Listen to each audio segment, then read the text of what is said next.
begini ya, jadi ngaji saya di YouTube itu dari awal sudah saya ikhlaskan lillahi ta'ala, dan otomatis secara sanad itu tersambung. Yang ada syarat ketat itu kalau mau jadi mufti. Ya jadi apa? Mufti. Mufti itu orang yang punya otoritas menghukumi halal haram, syarat tidak sahnya sholat atau syarat sah tidaknya nikah itu nggak boleh hanya sekedar ngaji di YouTube. Tapi kalau syarat ingin tahu kebaikan sudah cukup. Karena kebaikan itu ma'ruf, mudah dikenal oleh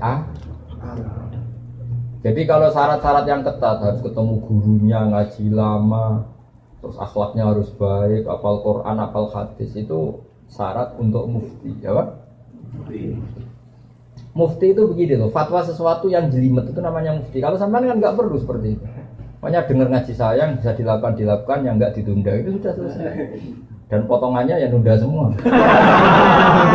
Misalnya saya ngaji, wajib gak orang nyaur utang? Ya jawab. Wajib. Tahu toh? Ditunda apa langsung? Tunda. Ketika kangen keluarga wajib gak terus ingin pulang atau ngirimin? Tapi ketika ada tadi kantor cabang gitu pikirannya mulai macam-macam. Nah, kenapa kalau mufti syaratnya ketat? Karena mufti itu akan menimbang hukum yang kayak iya kayak tidak. Itu harus orang alim, nggak boleh hanya lewat YouTube. Saya beri contoh ya Mas Gunawan ya, kayak iya kayak tidak. Misalnya gini, saya beri contoh. Kerja di Korea itu baik apa enggak? Kalau melihat sisi jauh dari keluarga agak baik. Tapi apa artinya deket tapi enek? Enek itu raine ketok terus rezekine ora tau ketok. Itu namanya enek. Jauh tapi gak enek karena weselnya kirimannya banyak. Lancar. Lah kalau istri kamu rata-rata nelpon kangen orangnya apa kangen kiriman? Kiriman. Nah itu kan terus ketika ada orang tanya baik mana merantau sama di rumah itu pas lah itu cuma itu hukum sosial tapi seorang mufti pasti gampang kayak iya kayak tidak. Nah itu butuh orang alim yang ngajinya tenanan. Tapi kalau hukumnya suami istri sebaiknya apa ya rukun. Itu kan nggak perlu mufti pasti iya gitu apa? Pasti iya. Jadi saya jawab ya, jadi kalau ngaji lewat YouTube itu sudah sah. Cuma tetap saja nggak sah kalau sebagai mufti. Mufti itu menentukan hukum halal haram. Misalnya kamu marung di warung Korea yang terkenal misalnya masak babi. Tapi yang kamu makan benar-benar telur atau ayam. Hukumnya gimana? Mesti mufti itu mikir. Kalau melihat ayamnya halal, tapi paling digoreng di wajan yang sama, diletakkan di piring yang sama. Dan mereka nyuci piring pasti tidak dengan cara kalau melihat gitu kayaknya tidak halal ya. Tapi kalau melihat bisa saja, meskipun bisa saja pas jatah saya piringnya baru. Tapi meskipun kemungkinan itu entah. Tapi ya buat senam otak yang nggak mungkin dianggap mungkin saja. Tapi ini ya itu mufti. Misalnya sholat pesawat, hukumnya gimana? Kalau melihat waktu sholat ya harus sholat. Tapi melihat, kalau kamu sesuci misalnya, sesuci di pesawat itu wudunya kira-kira sempurna enggak? Buatan kan? Kalau sempurna dimarahin kabin. Setelah wudu tidak sempurna kira-kira tetap wajib sholat apa enggak? Mesti jawaban pertama wajib. Lalu sholat ini namanya apa? Sholat dihormatin waktu, hanya menghormati waktu. Tapi nanti setelah di kos-kosan atau di Korea harus dikodoi. Tapi ketika wajib ngodoi melihat wajah-wajah gini, wah sholat aja sudah menguntungkan, disuruh wajib ngodoi. Muftinya ngeper lagi, karena wajah-wajah kayak sampean itu semua mufti pasti ngeper. Ini sholat fardu aja abot, apalagi disuruh kodok. Hanya kalau ditanya, hukumnya gimana Gus? Wajib sholat, wajib ngulang enggak? Kamu enggak. Terus ada lagi orang tanya saya ini, orang nggak pernah sholat sampai 10 tahun. Setelah tobat tanya, saya wajib kodok nggak Gus? Tak lihat wajahnya itu kalau diwajibkan langsung nggak sholat. Akhirnya saya sebagai kiai ngakalin, ya sudah penting kamu sholat dulu aja lah, tidak usah tanya kodoknya. Setelah setahun datang lagi, sudah tahu nikmatnya apa? Sholat. Gus caranya kodok gimana? Sudah gak tanya kodok wajib enggak? Caranya kodok gimana?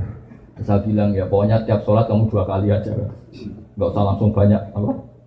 Tiap sholat 2 kali. Yang satu untuk sholat wajib hari ini, yang satu untuk nyaur utang yang dulu. Karena kalau langsung dihitung 10 tahun tuh sebulan kali 5, 10 hari aja berapa? 10 hari kali 5 waktu sudah 50. Berarti tiap 1 bulan 150. 150 kali 12 berapa?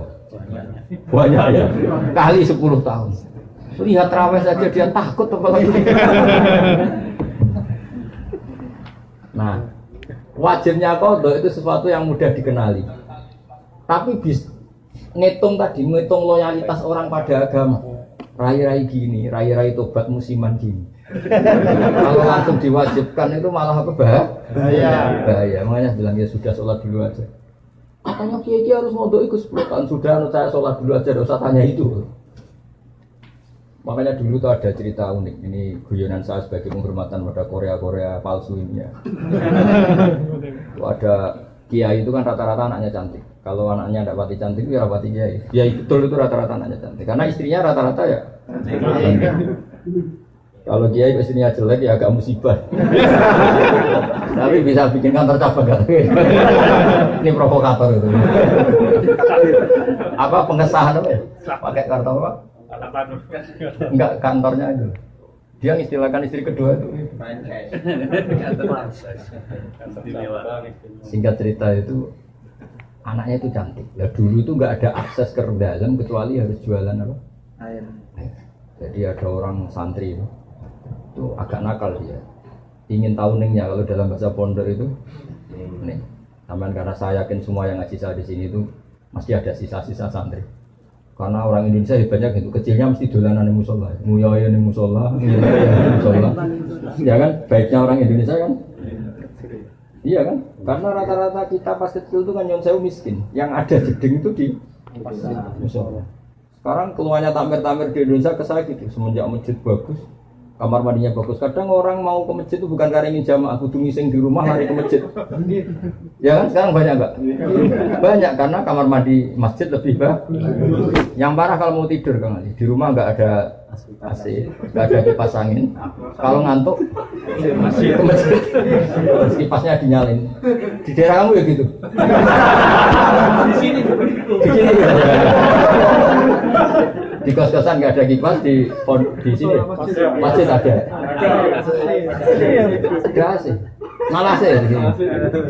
Itu mau itikaf kok mau nikmati hidup? Nikmati hidup. Ya alhamdulillah kok Allah nggak apa-apa lah. Dekat masjid sudah baik. Meskipun niatnya tidak baik, semoga tetap apa? Baik. Singkat cerita dia itu pura-pura jualan apa? Air. Kiainya senangnya begini. Ben baru kayak anakku disenengi banyu murah soalnya. Kiainya wali jadi tahu kelakuan tadi santrinya tadi. Di Barno biarin dapat air murah loyal. Lama-lama dibilang gini sama kiai. Kamu senang sama anak saya? Iya Pak ya. Syaratnya kamu harus jamaah di depan 40 hari.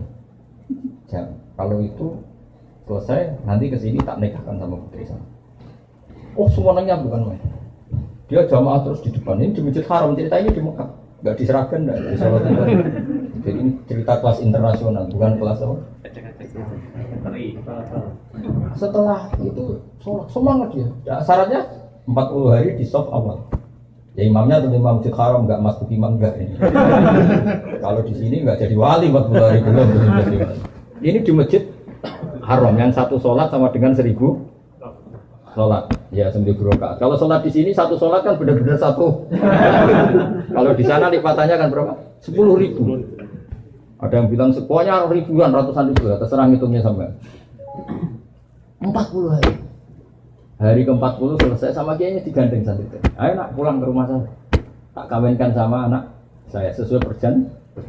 Itu santrinya marah-marah. Pak Kiai, minyak uang. Sholat diterima dijoli anak jenengan. Enggak bisa. Ternyata dia hari kedua ketiga sudah ikhlas, tidak karena cewek tadi, tidak karena putrinya kita tadi. Ayo nak pulang saya nikahkan sama anak saya karena sudah 40 hari. Pak Yai, kamu menghina saya. Masa sholat nikmatnya seperti itu hanya hasilnya dapat putri jenengan? Enggak bisa. Sholat saya itu balasannya surga, enggak bisa. Enggak mau saya. Dari sholat untuk dapat cewek menjadi sholat nikmati kebenaran. Makanya kalau kamu ingin kaya, tak suruh sholat hati. Nanti kalau sudah sering sholat, nikmatnya sujud, nikmatnya muasalah sama Allah, terus mulai berubah doa. Apa penting kaya apa enggak? Kalau kok masih ingin kaya terus berarti sholatnya masalah. Akhirnya enggak mau malah dikawinkan. Akhirnya kiainya yang merayu-merayu dia. Sudahlah tetap jadi mantu saya karena kiainya kesemsem ingin punya mantu ikhlas. Sekarang gantikan kiainya yang mati-matian ngerayu supaya dia mau jadi menantunya. Karena ingin punya menantu ikhlas. Bisa dibuktikan ya. Mau nyoba itu.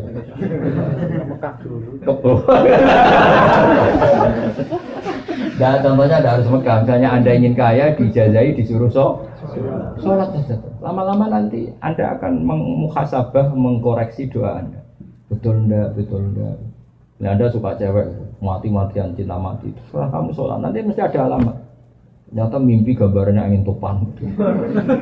Saya pernah punya teman, sholat istikharah. Gambarnya itu angin topan. Ya macam-macam. Ya itu jadi itu artinya wasta'inu bisabri apa? Karena kita tidak pernah tahu yang maslahat untuk kita itu ke depan itu apa, kita tidak pernah.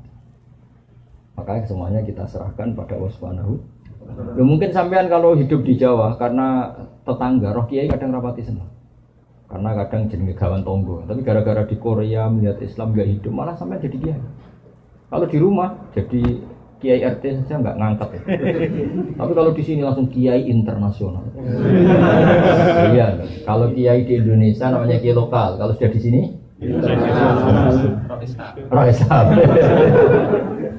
Jadi itulah hikmah yang dikersana Allah Subhanahu wa Ta'ala. Makanya berharap semoga keberadaan Anda di sini benar-benar ikut menyebarkan sujud, tauhid, tasbih di dunia. Ya sudah ya, cukup ini.